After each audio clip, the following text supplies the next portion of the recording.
Hello, so my name is Serena, and today I'm going to talk about the Sydney Harbour Bridge.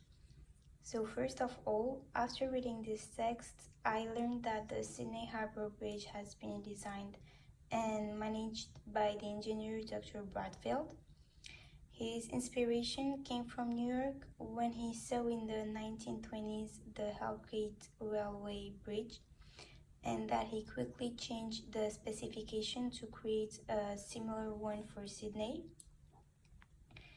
It is an iconic monument of Sydney's skyline, and it stretches over 503 meters, and its lower arch is up to 180 meters high. The problem is to find an equation for the lower arch. Here we have a document with a photography of this Sydney Harbour Bridge where they made measurement in pixel units, but in this document we can see that it's in meters. So as we can see, the equation here is in the vertex form, and for each vertex form we have a vertex point. These vertex points are located at 251.5, which is the horizontal deviation value, and 118, which is the vertical deviation value. So to obtain those vertex points, we have to take the document, and we have to help us with the perpendicular basics. So we have to take the highest point of the arch, which is here 118, which corresponds to the vertical deviation value, and we have to look at the horizontal deviation value, which is 251.5. Then when we have the vertex points, we have to replace them into this equation, and we will obtain this one.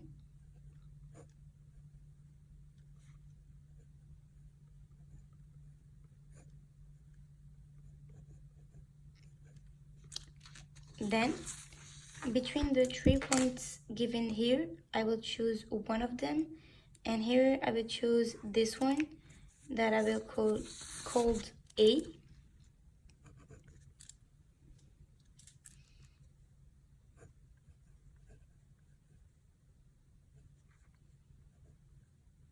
And then it will be easier to find our quadratic coefficient. So I will obtain this equation.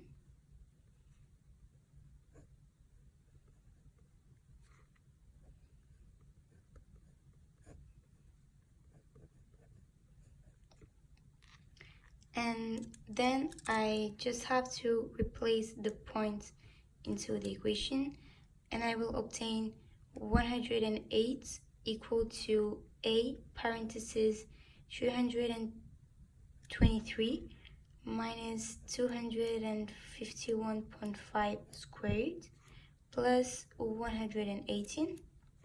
So first I have to calculate this one. So 323 minus 251.5 squared, and I will obtain this equation.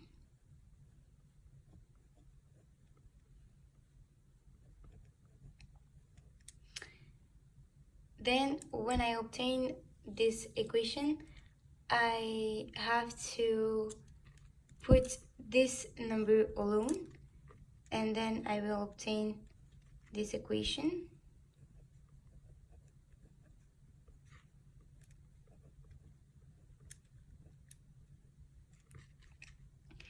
Then when I obtain this, I will divide A by 5112.5.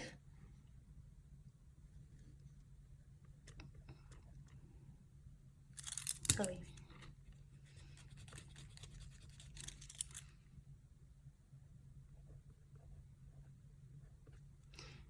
And so divide minus 10 by the same number.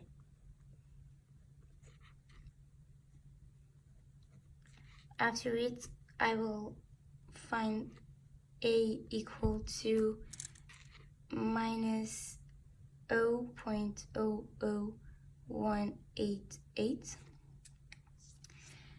And then when I obtain this number, I can replace it into the initial equation.